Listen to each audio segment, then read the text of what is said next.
can't believe it. It's incompetently made. It's a piece of f***ing shit.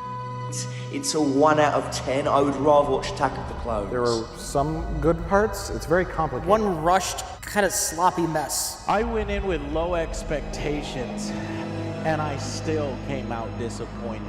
What happened to Star Wars? What happened? There were just so many questionable decisions, and ultimately, I just kind of want to talk about all the dumb stuff that happened. It's certainly not a movie that I hate. And when I came out, I wasn't quite sure what I thought. So I hear you all have some Rise of Skywalker opinions.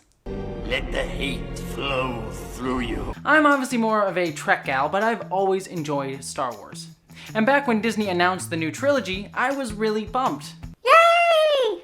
And I liked The Force Awakens. Sure, it was a rehash of A New Hope, but I loved the new characters and the setup. Plus, after the disaster that was the prequels, it showed that Disney knew what they were doing with Star Wars. God, was I wrong. Suffice it to say, I can't say suffice it. Why did I write that in my script? Suffice it to say, I have not loved how Disney has handled Star Wars. I find it to either be nostalgia, look at this thing that you once loved, don't you like it? Like it again. Or could have been interesting films that have been noted to death by producers, or clearly inspired artistic choices that are undercut by how obvious they show how little Disney knew what to do with the franchise. And all of this was completely underscored by the divided fan base, which either argued that Rogue One or Solo or The Last Jedi were either God's gift to filmmaking, or somehow Jar Jar Binks' reheated excrement. Yeah, think about that visual. And it somehow became yet another battleground in the never-ending proxy culture war, where I'm just sitting over here thinking, wow, there's some stuff I really love, some stuff I think is bafflingly stupid, Solo. and some just strange, weird choices. Like really weird. Like I have no idea what the hell this thing is. What even is that? And between that, mixed with the vitriol between fans, it just left me feeling numb with a franchise that I had once enjoyed. All this made it so that when I went in to see The Rise of Skywalker, my expectations were low. Like lower than I have for my chance of finding love. So you know it's really low. So when I finally emerged from the theaters, I was surprised when I found I really kinda loved it. Like, I expected to not care or even hate this film, but I came out of this film happier than a Nerf herder. Is that racist? Can I say that? That's also why I'm so dang shocked at the response to this film. A lot of fans are calling The Rise of Skywalker the worst Star Wars film ever made, which I'm like, have you seen The Phantom Menace? Have you seen it? What are you on, death sticks? But digging even deeper, people seem to hate this movie for a myriad of reasons. The most prominent of which is that it somehow completely destroyed everything Rian Johnson did in The Last Jedi. Which I also don't get because I think this movie only works because of The Last Jedi. But I'll get to that because I need to talk about why I really love this film. Now what I am not saying here is, this is the best Star Wars movie ever made! F*** you, Empire Strikes Back. F*** you. Also, this isn't to say that the negatives don't exist, because hell yes, this movie has got some negatives, like a ton of them. All I'm arguing is that this film's positives have been completely dismissed by people who are already angry at this movie going in, or didn't like it for some specific reason, which is okay, but I do think is overlooking a lot of the good things that are there. And I want to redraw your attention to the good in this film, or at least let you look at it in a new light, even if you do hate it in the end anyways. That this may actually be a fine Star Wars movie. Dare I say a good Star Wars movie? Great? Well, your mileage may vary on that, but one could even argue that. And I'm not saying you have to agree with me. If you hated this movie and it angers you or disappoints you or even hurts you as a fan, I understand. The only hatred or criticism toward this movie I don't condone is any fan who hates this film because of Force diversity or the Force is female or whatever. This is what you sound like to me.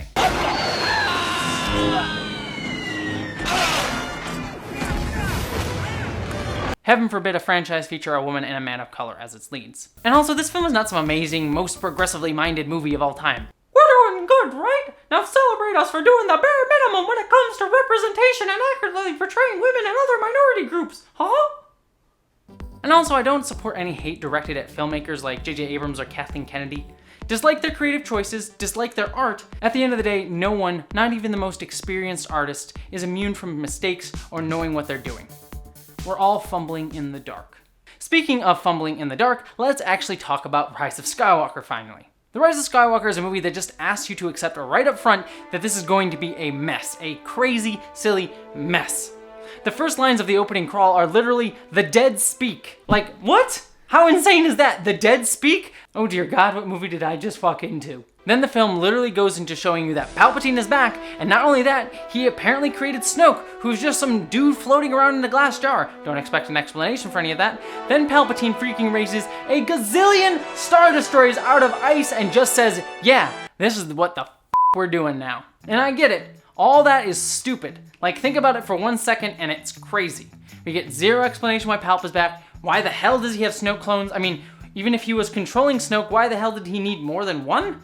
And how the hell did he get all those ships? Who's even manning them? What the hell is happening? Then we jump to a scene where Chewie, Finn, and Poe lightspeed skip through what looks like every single planet and set piece in Star Wars history.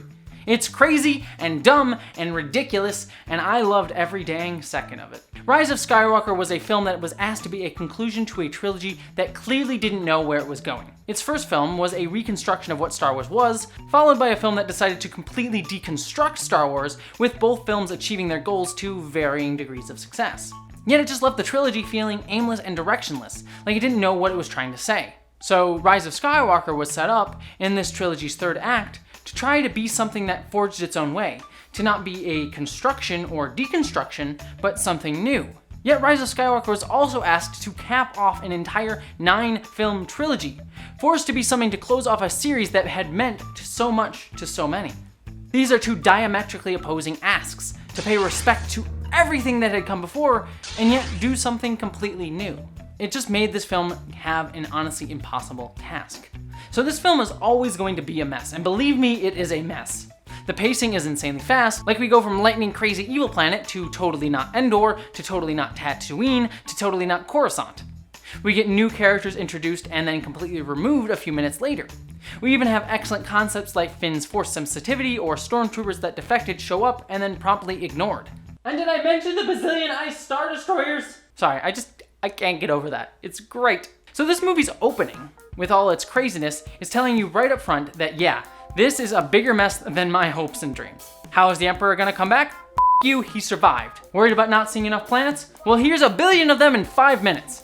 How big a threat is the First Order? Who cares, we've got 1 billion effing Star Destroyers now for some reason, and for good measure, they're also all effing Death Stars now too. This is Star Wars now! So you're asked to accept right here that you're not in for a cohesive narrative. Something like The Last Jedi or even The Force Awakens, which were just tight narrative films for all their faults.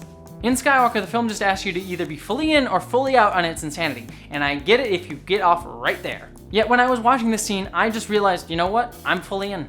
Seeing Palpatine was insanely cool, and hearing him recontextualize the unnatural line from Revenge of the Sith honestly sent chills down my spine. The dark side of the Force is a pathway to many abilities some consider to be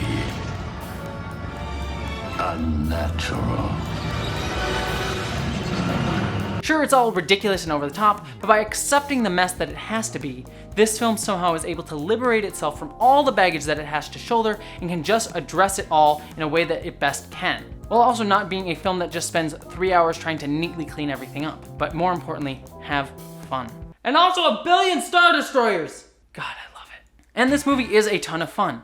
Finally, we get to have a chance to have our characters Rey, Finn, and Poe actually go out and do some crazy adventure stuff. Love or hate The Last Jedi, or like me, love or hate parts of it, it never really captured that true adventure romp that other episodes in the franchise had done. But here in Skywalker, we get that. When Rey, Finn, and Poe go to the desert planet, which apparently are the most populous types of planets in the universe, I just really was having fun going along for the ride.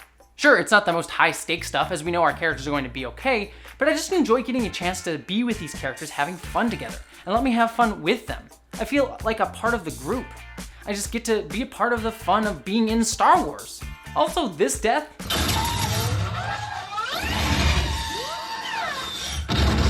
funniest f***ing thing in Star Wars. Speaking of Rey, Finn, and Poe, I think their group dynamic is perfect in this film. They're joking, loving, affirming, and caring. You about something. I can't do this alone. I need you in command with me. But this droid has... Thank you, I appreciate that. General. Like, how often do we get characters who stop and say thank you like that? It's heartwarming, and it's something I wish we got more characters doing. I think the only blockbuster franchise I really see doing something like this is the Fast and Furious franchise. And it's something I think we really need more of. Healthy group relationships, showing chemistry between a lot of people just caring about each other and taking moments to stop and care about each other. There's a reason a lot of Star Wars fans out there ship Rey, Finn, and Poe as a throuple, because they just have so much natural chemistry on screen, and I really enjoy it. And I'm glad that this film finally lets them show it. Also, Poe literally looks like Nathan Drake this whole section of the movie, and I like that. There's nothing deep there, I just like him looking like Nathan Drake. Also, kudos to this film for honestly being the first Star Wars movie to treat Chewbacca as a real character instead of just the family pet. His moment with Lando is moving, his expertise on the Falcon is respected. When he learns Leia died, it's honestly a devastating moment, and we're allowed to feel it through Chewbacca. Speaking of character arcs, one of the biggest arguments leveled at this film is that it's retconning The Last Jedi. But for me, this film only works because of The Last Jedi. For example, people look at this moment where Luke catches the lightsaber when Rey attempts to throw it away as an F you to Rian Johnson and his film. Yet it forgets that the Luke we got at the start of The Last Jedi, the one who threw away the lightsaber, was not the Luke at the end of the movie. That Luke, the one who fought Kylo Ren on Crate, realized he was wrong to stay out of things, to treat his past with disrespect. Everyone thinks The Last Jedi was all about throwing away the past because Kylo Ren said it so much. Let the past die. Kill it if you have to. But Kylo was the film's villain. We aren't supposed to take what he says as the film's thesis. Instead, The Last Jedi asks us to learn from the past, but also not be so beholden to it either. We must learn from the successes and failures of the past, not just slavishly over-romanticize it and try to recapture that fake glory that never really existed in the first place like the First Order does, or disregard it like trash like Luke does at the start of The Last Jedi. There is a middle ground. Yet this middle ground leaves Kylo and Rey in a strange place, neither wholly good nor bad, neither defined by the light or the dark. Kylo certainly leans more bad and Rey more good, but without guiding poles like Luke or Snoke anymore to lean on, they don't know who they are themselves. And Rey worries without guidance that she will become a force for harm, which is foreshadowed when she hurts BB-8, and then reaffirmed when she believes she kills Chewie, and then again when she stabs Kylo Ren. Kylo Ren fears the opposite, of becoming good, so he tries to delve back into his nostalgia, looking again to Vader or Palpatine for guidance. People complained about Kylo Ren putting back on the helmet as some sort of regression for Kylo, and it was a regression for the character, but it is one that felt natural. When your entire worldview is shattered, you regress back into yourself to try and find some sense of identity, and Kylo Ren's sense of identity came from Vader. So that character evolution, or devolution as it were, makes natural sense coming out of The Last Jedi. Yet when Kylo and Rey fight each other, they both realize that they don't need guidance anymore, but that they can trust themselves. People think it was dumb that when Rey stabs Kylo, she instantly heals him, but I saw it as a necessary moment of her choosing to reject her darkness, to choose to be good. She stabs Kylo, but then she realizes this doesn't have to be who she is. She doesn't have to define herself this way. She can heal him. She can do the good thing. But she only realizes it right after stabbing Kylo. When she battles Palpatine later, she isn't beholden to her legacy, but chooses to be herself. Kylo does the same when he sees someone finally treat him with caring and mercy. In that moment, Kylo realizes he doesn't have to be defined by his badness, but can choose to be good because he sees Rey choose it, even in the midst of her darkest moment.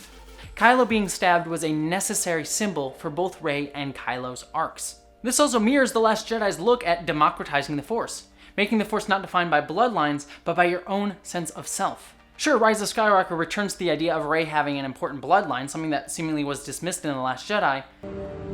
You are a Palpatine. But it does so in order to actively push back against it. Rey at the end of the film defines herself as a Skywalker, not as a Palpatine. Rey Skywalker. As a result, it makes her and the Skywalker name not a bloodline, but a title for all of us. Just like in The Last Jedi, bloodlines no longer matter, but our choices do. But this film is actively having characters reject bloodlines, not just a sort of thematic idea, but actively choose to be like, bloodlines do not matter here. This film is not a thematic rejection of The Last Jedi, but a direct continuation of it. Without an identity defined by adherence to or explicit rejection of our past, what are we? We are ourselves. We carry the legacy of the past, but we are not defined by it. Instead, we define what it means to us.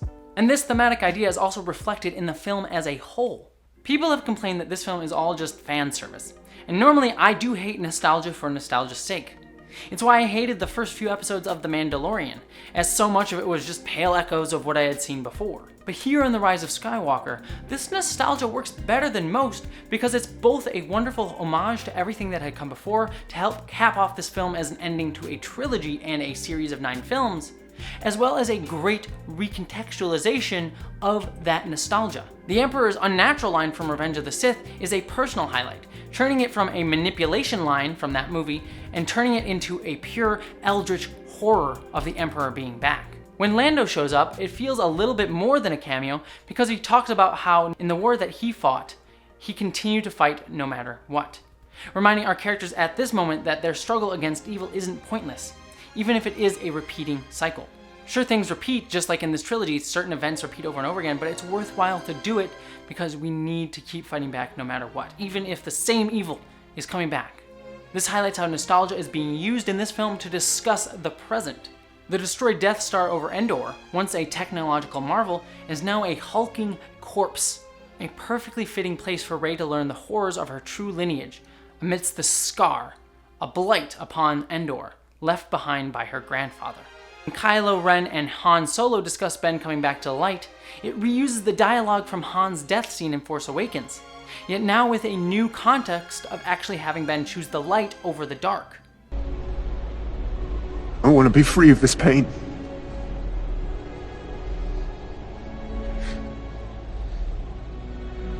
I know what I have to do, but I don't know if I have the strength to do it.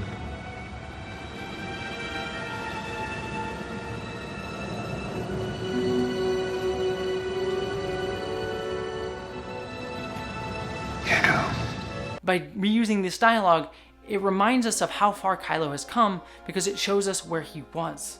Also, it kills me in the scene that Ben turns around and almost says, "I love you" to Han. Dad.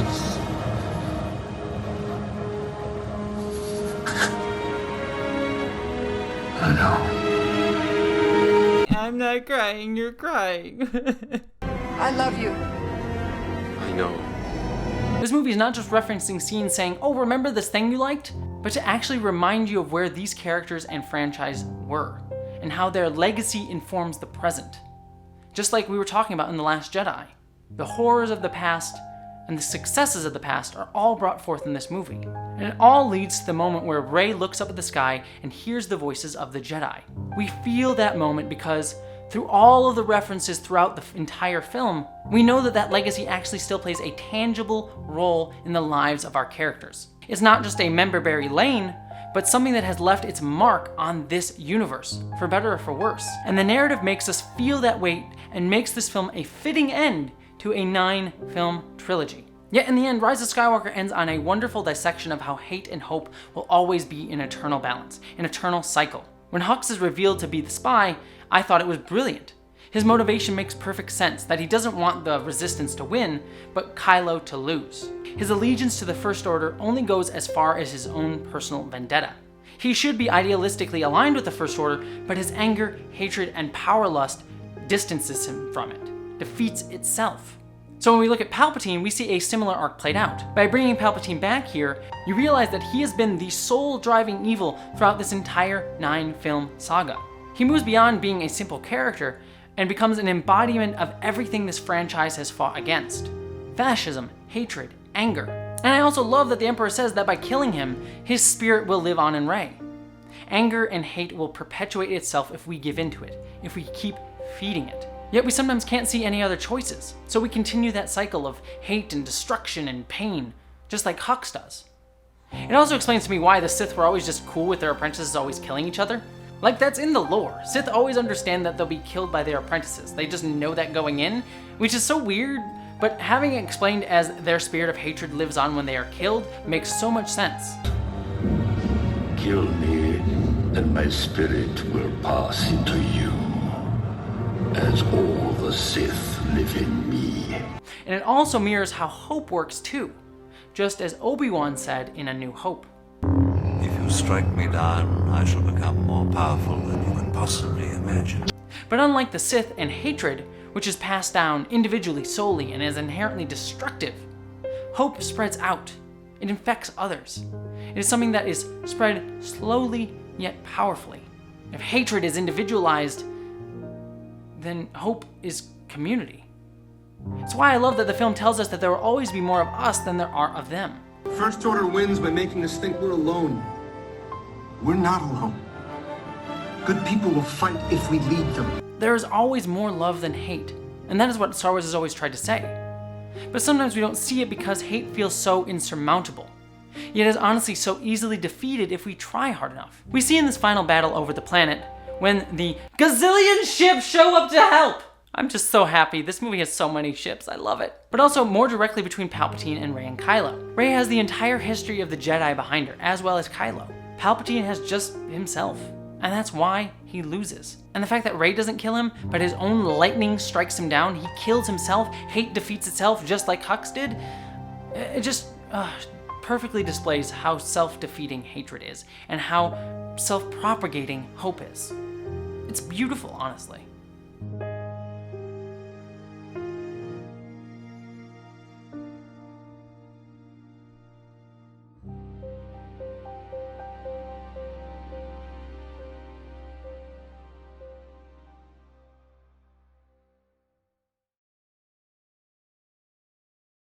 Now, there are a lot of things that I really hate about this movie, such as the sidelining of Rose, which feels really egregious, especially in the wake of how much that character was mistreated by a certain segment of the fanbase, as well as how Kelly Marie Tran herself was harassed. Also, while this isn't necessarily for me as a white person to dissect, I also don't love that the black characters and people of color only really get to interact with each other, especially towards the end of the film.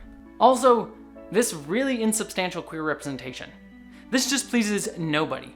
I'm all about showing that queer people exist in this universe, and I think we need more of that, but either have it or don't. Just having this one shot makes it clear that you're gonna cut it out in less gay-friendly countries, so this really just is performative. And it's really just gonna make the toxic fans really pissy and angry and say stuff about this film that don't need to be said, and really doesn't please me as a queer person because this is stupid, insubstantial representation. Why not make Finn and Poe gay like literally everyone, including the actors, feel they should be? But considering the fact that this movie goes out of its way to say no homo by giving both of them kinda girlfriends is telling on that front.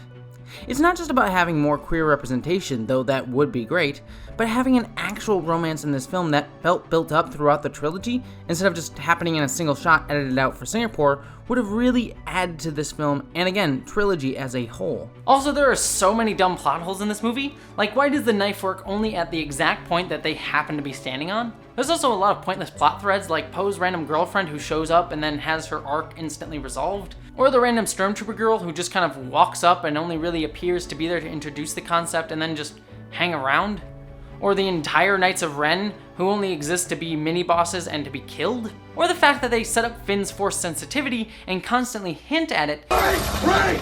Rey, I never told you Rey!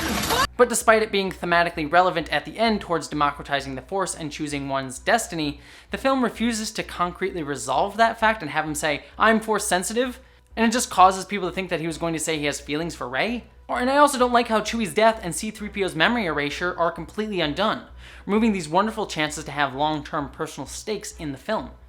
Or the fact that there are so many missed opportunities in this film and the trilogy as a whole, like delving more into Finn's background as a child soldier. There are also some really wonderful things that I didn't get to fully mention, such as the fantastic visuals throughout the whole movie, or the awesome set design. One of my favorite personal set design moments is Kylo, who defines himself by darkness by hiding his inner light, has quarters that are all bright white on a ship full of all black. Or the amazing sound design. God, can we talk about how amazing the sound design is?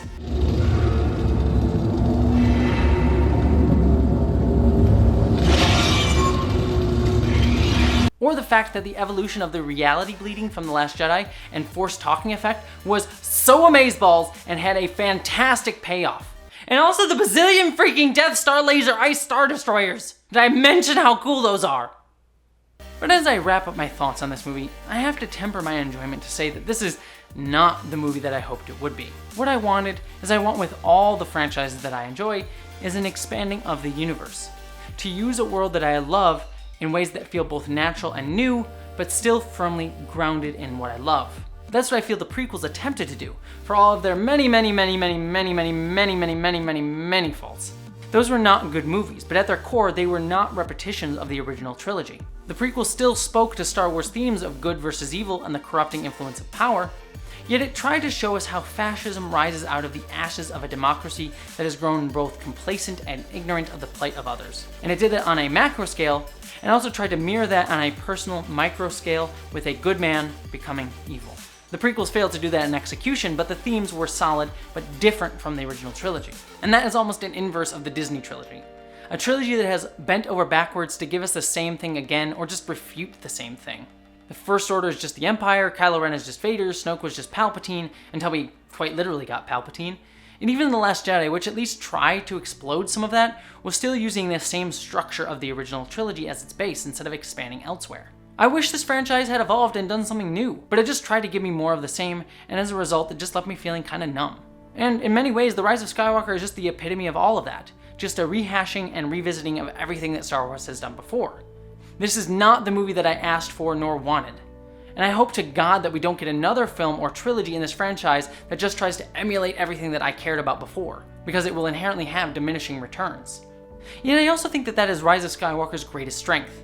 In giving what it was attempting to cap off 40 years of Star Wars history, I think it did so admirably. It reminded me of everything I love about this franchise, as well as everything that I hated about it. There's so much more that this movie and trilogy could have been, and it's disappointing. But taking this movie for what it is and not what it isn't, I still really enjoy it. It had some new things to say and also built upon the things that came before. And isn't that what Star Wars has always been about? Acknowledging both the good and the bad, but always aiming to do good, to find your balance? And that's what Rise of Skywalker did for me. It brought balance to this franchise, gave us a close to this highly problematic segment of the franchise, and gave me a new hope that we can finally move forward. And maybe we as fans should be trying to find that balance between light and dark as well.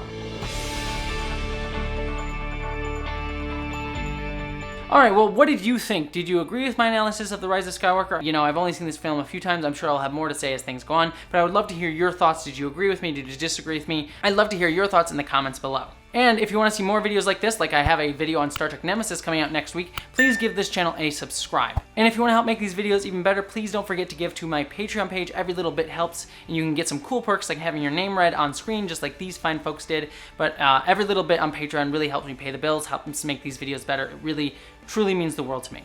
But regardless of if you subscribe or give to my Patreon, I hope that all of you, as always, live long and prosper.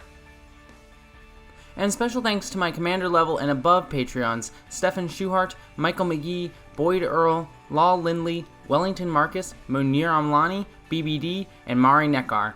And special thanks to my closest friend and human who I absolutely adore, Lucian, for helping me come up with a lot of ideas in this video. Please go check him out online and follow him. He has some really amazing creative stuff that he wants to do, and even if you just follow him and give him some encouragement, I would greatly appreciate it, because he is, like I said, one of the best, most amazing humans that I have the privilege and honor to know. And Lucian, if you're watching this, which I know you probably are, I love you with all my heart. Thank you so much for all your help on this, and it was just so much fun to watch this movie in the theater with you.